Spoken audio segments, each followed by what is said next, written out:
Tantor Audio, a division of Recorded Books, presents The Rage of Replacement, Far-Right Politics and Demographic Fear by Michael Feola, narrated by Gary Tiedemann. Introduction. The Rage of Replacement. It is often said that our time is defined by rage. Indeed, many of the iconic images of contemporary politics amount to gestures of anger. Recent years have been defined by protesters spilling into the streets, overturning cars, tearing down monuments, and storming the halls of power. Nations have seen uprisings of rage in response to police brutality, contested elections, and judicial decisions. Public officials stage spectacles of fury when their decisions or characters are questioned. And there is perhaps no better way to describe the current far right than as a movement of rage, oriented against a broad variety of targets: elites, progressives, women, non-white populations, LGBTQ+ movements, the state. The recent upsurge of populism, for instance, has been described as the rage of the left behind, a defensive expression of anger on the part of all those who believe they have been abandoned by the state and its ruling class.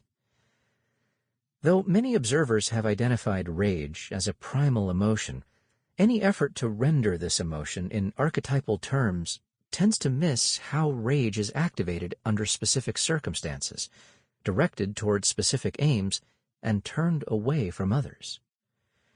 Such an approach obscures how some groups use rage to secure benefits, while this same rage leads to conditions of violence and vulnerability for others. It misses the distinct publics that are formed by rage and the dangers of binding a public in this way, and it likewise fails to inquire into how the contemporary politics of rage is stoked, guided, and maintained by a media ecosystem in which rage is the key to maintaining audience engagement. Indeed, rage has become the central currency of contemporary political media, driving clicks, pushing distribution, and keeping eyes on screens. This book tackles a specific politics of rage that increasingly defines and mobilizes the far right across the global stage. Consider the following scenes. August 2017. Various groups of the far right gather in Charlottesville, Virginia, to protest the removal of a Confederate statue, though the grievance runs deeper. They claim that such an act of removal would erase their very customs, history, and traditions. It would, they claim, erase them from the nation they claim as their own. They parade through the night, bearing torches, screaming in unison, their faces twisted with rage. "You will not replace us. Jews will not replace us." The next day sees widespread, violent conflict throughout the city, which culminates when a white supremacist drives his car into a crowd of people, killing Heather Heyer, a 32-year-old counter-protester. May 2022. An angry white extremist drives more than 200 miles to Buffalo, New York, with multiple firearms to target an area he knows to be majority black. He begins his violence in the parking lot of a grocery store, shooting 4 people. He then moves inside the supermarket, where he shoots 8 more, killing 10 black shoppers and workers in total. His online manifesto explains his act as motivated by racial resentments toward non-whites invading the country, and he explicitly invokes the eclipse of white majorities as the source of his rage. What binds these episodes is not rage in the abstract, or even populist rage against governments. Instead, the rage on display is stoked by a carefully cultivated anxiety over demographic change in Europe and North America. More specifically, this panic is organized around fears of racial replacement associated with immigration. That is, the idea that white citizens, particularly white males, are being deposed from their rightful place at the top of the social and cultural hierarchy. A symptomatic version of this narrative appeared in 2022 in the official publication of the National Vanguard, an influential neo-Nazi organization in the United States. About 60 years ago in this country, the establishment made a decision to drastically reduce the percentage of white people in the population.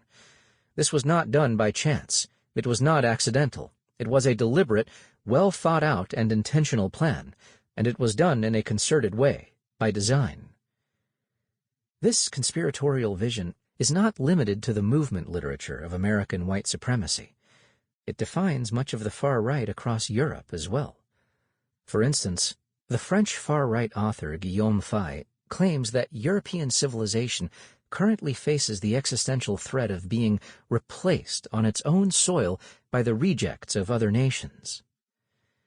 In sum, the anger that fuels and mobilizes major sectors of the far right is the rage that attends what has come to be named the Great Replacement, or in an alternate rendering that stresses its racial resentments, white replacement. For the far right, replacement is not simply a decline in the status or numbers of white citizens across the nations of the global North. Rather, it is a process of substitution in which traditional majorities are pushed aside so that other ethnic and cultural groups can take their place. An essential feature of the Great Replacement narrative is its spread across the far right. The name is typically tracked to the work of the French literary theorist Renaud Camus, who first posed it to describe the brutal change of population that stems from the submerging wave of ethnic substitution associated with mass immigration. Though the formula was popularized through Camus' 2011 book, Le Grand Remplacement, its use has hardly been confined to scholarly debates over population change. The phrase crystallizes a wide range of anxieties around cultural, economic, and political change in global times. It sums up a concept that is easily passed through extremist forums, chat rooms, and the popular media, and it provides ample fodder for the posters, stickers, and memes that make up much of the far right's political culture. The popularity of the formula goes beyond its transmissibility. It also provides a ready-made cognitive framework to lend meaning to a wide array of social and cultural changes associated with globalization. This work is reflected in how quickly the narrative has passed from the elite sphere into the dark corners of the Internet, only to be mainstreamed through major media personalities and elected officials in both Europe and North America. One source of the narrative's power is its ability to channel an established literature on demographic trends. Population scholars have long expressed concerns over what has been termed demographic winter, a situation in which fertility rates in nation after nation have slipped below replacement level, and deaths outpace births. To borrow the hyperbolic language of this diagnosis, the core problem of the West might not be a military, economic, or spiritual crisis, but rather an epidemic of empty cradles that will eventually threaten civilizational collapse if birth rates cannot be stimulated to reach the level of population replacement. This ostensible fertility crisis rests at the heart of white replacement narratives. A familiar version runs as follows. Because many advanced industrial nations cannot meet their economic or population needs through their own reproduction, they have been forced to import populations for labor. And for those gripped by replacement fears, the enhanced reproductive rates of cultural newcomers mean that white majorities are being swamped by an invasion of non-white immigrants. As a result, present demographic trends exert a kind of gravitational pull that draws nations inexorably toward non-white population majorities. These anxieties over an increasingly diverse population are illustrated by a prominent feature on the home page of the notorious white extremist website, The Daily Stormer, an image of a globe that displays the current white percentage of the population in both the United States and the world. To drive the point home, the infographic projects the ongoing decline of the white population share and offers a numeric countdown, ticking down toward the exact moment of perceived white racial eclipse. By emphasizing a story of deep demographic change, the Great Replacement narrative sounds familiar notes. Though the coinage has recently surged into prominence, its major concerns were prominently featured in Jean Raspail's 1973 novel Le Camp des Saints, The Camp of the Saints, a xenophobic work now lauded across the far right. At the heart of the book rests a narrative of racial eclipse. A fleet of refugees leaves from India, travels the world, and arrives on the shores of France. What begins as a surge of immigration ends with the overrunning of the nation. Eventually, the broader white world is overcome by the uncultured, non-white horde. And the precedents for great replacement thinking are hardly confined to the sphere of fiction. To press beyond literary speculation, far-right figures have likewise posited a number of sinister, long-standing plots for racial replacement, supposedly targeting the European arena. For example, the Houghton Plan or the Kalergi Plan. Take, for instance, the Kalergi Plan, named after Richard von Coudenhove Kalergi, a politician and founder of the Pan-European Union.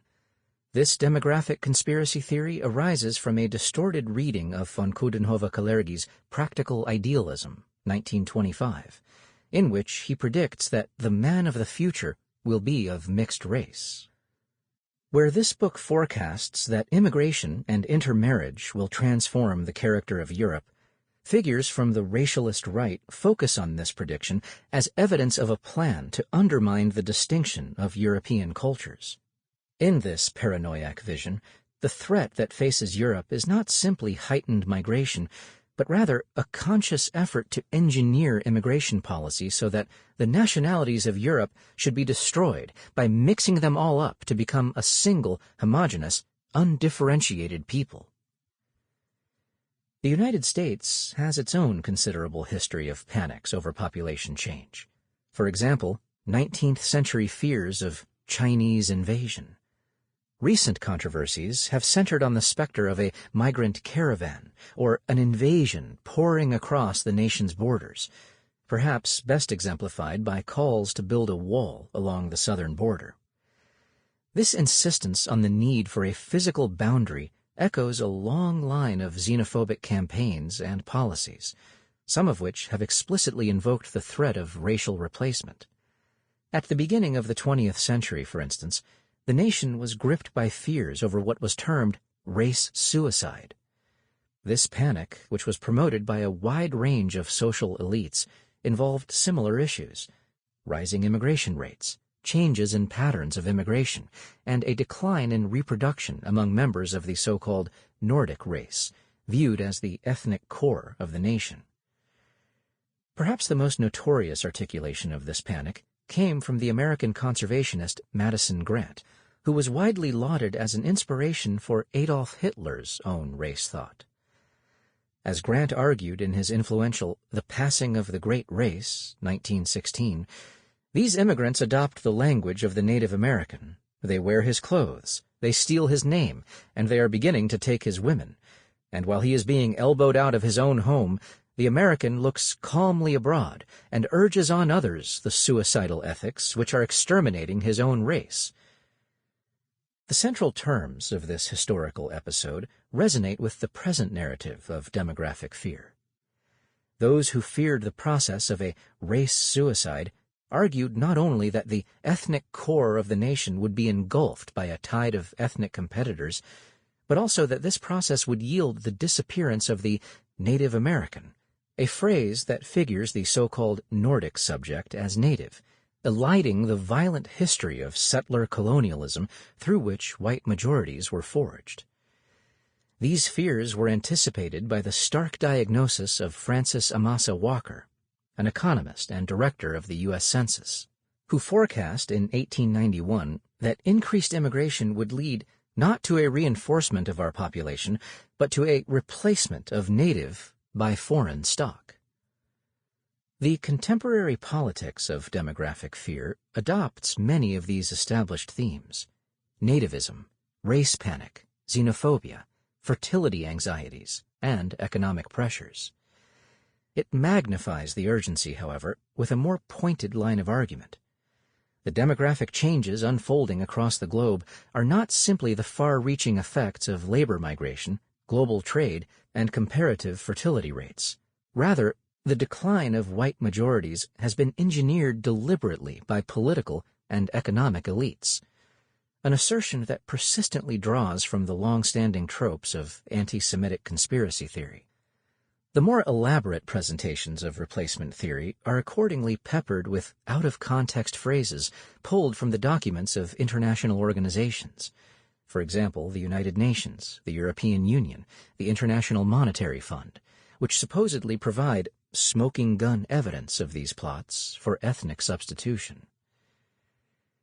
This claim that white population decline is the result of an intentional plan hatched in elite circles does significant work to politicize population change as an antagonistic process, where the members of one group, globalist elites, benefit, and those of another, white, native-born subjects, are dispossessed of their inheritance as the majority in the nation their ancestors built.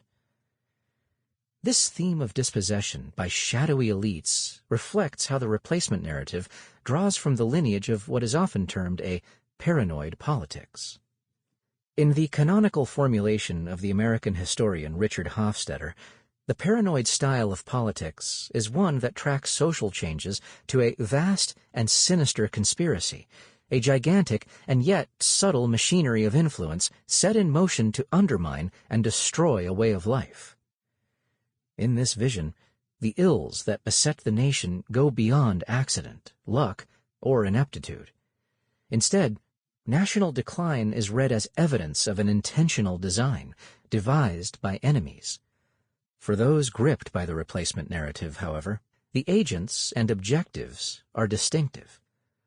Where the canonical articulation of the paranoid style was forged in the anti-communist obsessions of the Cold War, the replacement narrative identifies a more diffuse range of antagonists. Commentators in the conservative popular media, for instance, have persistently accused the center-left Democratic Party in the United States of working to import non-white populations from the global South, presented as a faithful base of Democratic support for purposes of electoral gain. In other renderings, the culprits are figured as economic elites or multinational corporations who import non-white populations in order to enrich themselves at the expense of native-born laborers, under the reasoning that non-white migrants will work for lower wages. What binds these figures is their contribution to a situation of perceived emergency. These elites are depicted as betraying the true nation, and in doing so, they commit a deeper sin, eroding the identity of the nation by promoting population mixture. At bottom, this narrative arrives at one conclusion. Elite policy decisions have produced a situation in which nation after nation is being stripped away from its rightful holders and turned over to more fertile, non-white groups, thus ensuring that these nations will remain majority non-white for the foreseeable future. It is for this reason that the replacement narrative is often accompanied by more lurid variants that stress its anti-white intentions. In the far-right media ecology, these projects of racial substitution are described as white replacement, white extermination, white erasure, or white genocide. This insistence on a conscious plan for ethnic substitution reflects the currents of grievance that define white reaction politics. The replacement narrative asserts that native-born white citizens are not simply experiencing far-reaching cultural shifts. Rather, they are losing their nation because of prevailing currents of anti-white hatred or anti-white racism. Far-right forums persistently detail how white citizens are targeted for irrelevance, their children are taught to hate them, and their history is being erased in educational settings.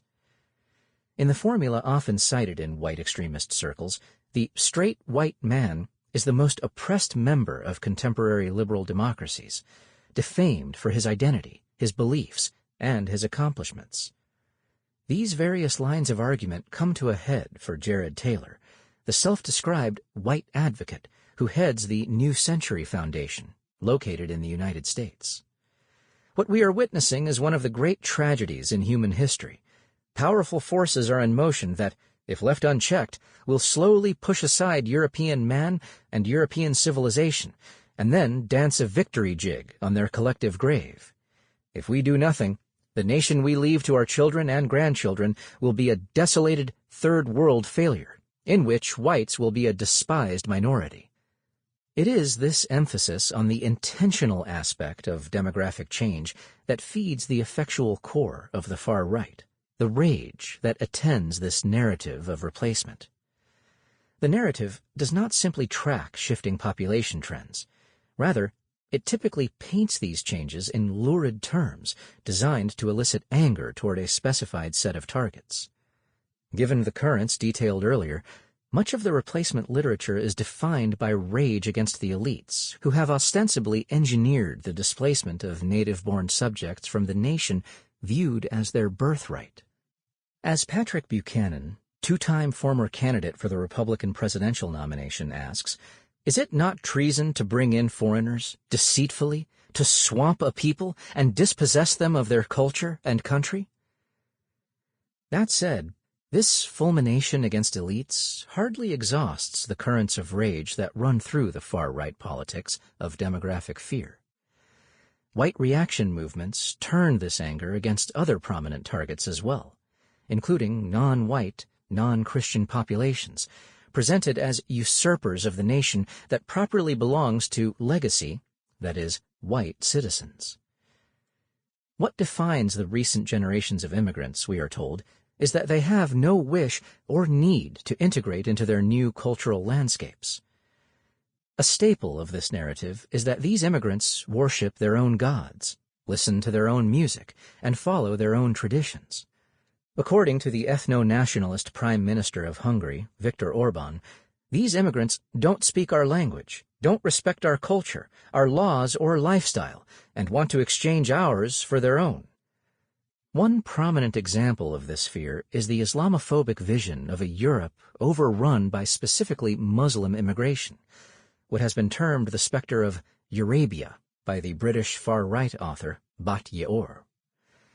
It is not just the scope of recent immigration, then, but also its supposed character that feeds the politics of demographic panic. As a result, these foreign-born inheritors of the nation become a lightning rod for xenophobic anger, fomented by a narrative that figures them as hostile invaders. The rage in question. A prevailing atmosphere of rage, then, defines the contemporary far right. Where other formations of the far right have dedicated themselves to rage over tax burdens, entitlement systems, or the expansion of the state, much of the rage that drives the contemporary far right stems from the organized perception of their displacement. Although this book is rooted in the narrative of racial and ethnic displacement that is dubbed the Great Replacement, the rage of the far right spills well beyond the terrain of demography. Indeed, in the chapters that follow, I will periodically address how this narrative spawns much broader fears of replacement or erasure. For instance, the dislocation of maleness as the source of social and political authority. These overlapping fears are captured in a formula that circulates widely across the far right.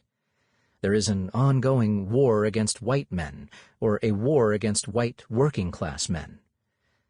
The thread that links these categories is their representation as remnants of a disappearing age. They have all been pushed aside or left behind by a world that is increasingly globalized in economic, social, and political terms. As a result, the character of this rage merits scrutiny. There is a wide literature on rage as a feeling that may have rich political utility. This is a rage that arises from witnessing cruelty, the violation of moral norms, the breaking of bodies, or the abandonment of vulnerable populations. Feeling here signals a rich set of moral commitments, an embodied reservoir of moral intuitions and lessons. This rage is what we feel in the face of patent injustice. The utility of this rage is not limited to judgment, however. It also undergirds movements for emancipation, driving people into the streets to confront unjust institutions. This practical dimension reflects how the politics of rage must be situated in a landscape of power, in terms of its raced, gendered, and classed features. As the black feminist Audre Lorde argues, for instance, anger can provide a rich set of practical potentials for those who have been silenced and disenfranchised by hierarchical distributions of power. For those who confront the indignities of racism and feel these injustices register in their everyday embodied experience, anger is a justified response. It is the mode in which the oppressed experience a world that is designed to deny their equality, and this rage is a potential source of emancipatory energies. Not only is anger an appropriate reaction to racist attitudes and structures, Lorde notes, but when properly focused, it can become a powerful source of energy, serving progress and change, a radical alteration in all those assumptions underlining our lives. The rage that occupies this book possesses a different character. The rage of replacement stems from the belief that one is entitled to a given set of goods, and the aggrievement that results when these goods are no longer exclusively one's own. This rage fixates upon changing social roles and hierarchies, what the political theorist Wendy Brown terms the anger of the dethroned. The anger of the far right targets a world that has found increasing space for non-white narratives, values, histories, and practices. And ultimately, this rage mobilizes a politics dedicated to shoring up traditional hierarchies of power and the racial order that such hierarchies serve. As I will detail in the chapters that follow, this rage is not just expressed through a diffuse set of feelings that hang over the contemporary political scene, and it is not just stoked through a media ecosphere designed to remind its audience of all the ways they have been betrayed or abandoned by their own institutions. Rather, this affect binds its bearers in toxic forms of solidarity, animated by felt losses, resentments, and imagined adversaries. Further yet, this anger mobilizes action in the world, often against movements for civic and social equality. It is, in short, a politics of rage. The recent controversies over the purported teaching of critical race theory in American schools, for instance, reflects anxieties over a changing racial terrain and changing narratives surrounding the racial violence that has defined the United States from its inception. When a variety of schools introduced works into their curricula designed to address the nation's long history of white supremacy, this move was met with outrage by white parent groups, guided by well-funded think tanks and conservative activist networks, who decried these critical histories as anti-white indoctrination, or more simply, anti-white racism. Captured in video clips that were widely replayed on the social media circuit, parents disrupted meetings of their local boards of education to decry how their children were being taught to hate whites, or to be ashamed of their race. These orchestrated campaigns of racial anger encouraged a number of conservative majority state houses to pursue legislation constraining how history could be taught in public schools, what texts could be assigned, and the degree to which classroom conversations could address the ongoing reverberations of white supremacy. The most notorious cases of replacement rage, however, have taken the form of racial violence, carried out explicitly in reaction to the Great Replacement narrative. In March 2019, a white supremacist entered 2 different mosques in Christchurch, New Zealand, and killed 51 unarmed Muslims at their places of worship, wounding 40 more. In August 2019, a white supremacist went to a Walmart in El Paso, Texas, for the express purpose of targeting Hispanics. Upon arrival, he killed 23 people and injured 23 more. In 2018, a white supremacist entered a Pittsburgh synagogue during morning services. He killed 11 people and injured 6 more. And in May 2022, a white supremacist drove more than 200 miles to a supermarket in Buffalo, New York. Sample complete. Ready to continue?